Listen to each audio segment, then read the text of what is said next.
lami kaya kong pizza nga binuhat guys. So, nagbuhat jud ko kay nagingon ko unsa kay snacks nako karon no mo to nagbuhat dan ko do nya ako din butangan og kanang sauce.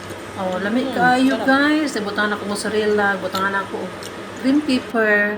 Nya butangan ako og cheese, butangan ako siya og manok. O lami kayo kung kamati guys. Nagkamarienda ko. Human ato din ko sa akong garden. Oh, ako ha nangangkon ko pero dili gina ako guys. Nagtrabaho lang ko dinhi. Ang akong ganahan kay makita jud ko kanang butterfly sa ano garden. Maglupad-lupad siya. Isa lang ka butterfly karon ang butog asang uban. Oh, mao na to nya. Picture nya. Pakuha din ko kanang kuan sa bulak, gumamila. Lami kayong bulak no. Nice kay siya. Hello. Ito ko sa tindahan, palitag load. Nindot pagkailang dates, oh, naka-line up. No, nindot ta silang dates, ay. I-post kaayo ba niya? Pag magkuanan na siya, no, pag mag-yellow. Guys, pagkahuman of duty, mag-snacks. Snacks tayo.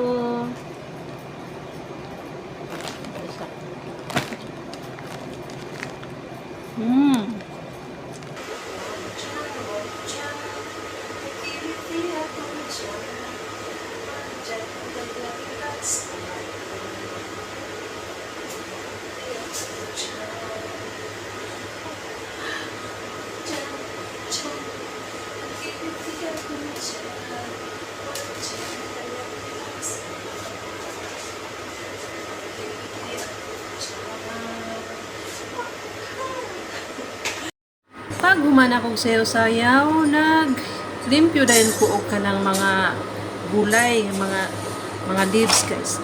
Kay grabe man kadaghan ang gipalit sa ako ang amugod. Nya pag humano ako ang gilimpyuhan din ha, kung gipaikot-ikot siya din ha, okay para makuha ang iyang mga balas. Kaya sure daghan maguna siya mga balas, napa siya mga kulikot-kulikot ana. Napay mga insect makuha na siya kung kini atong gamiton nga machine. Oh.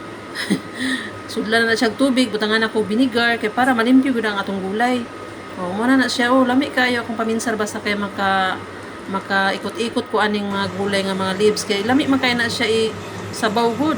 Butangan na natong noodles. Lami kayo mantok manok dayon. Oh.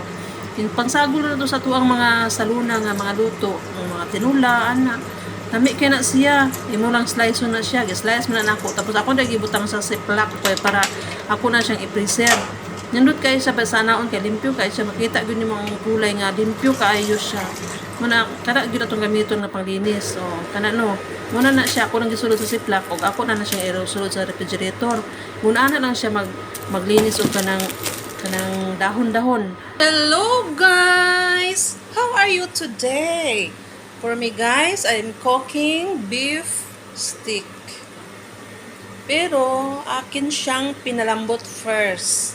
At saka, nilagyan ko siya ng onion at saka tomato. At saka, nilagay ko yung karne. At ito na ang kanyang forma ngayon. Yan. Diba yummy?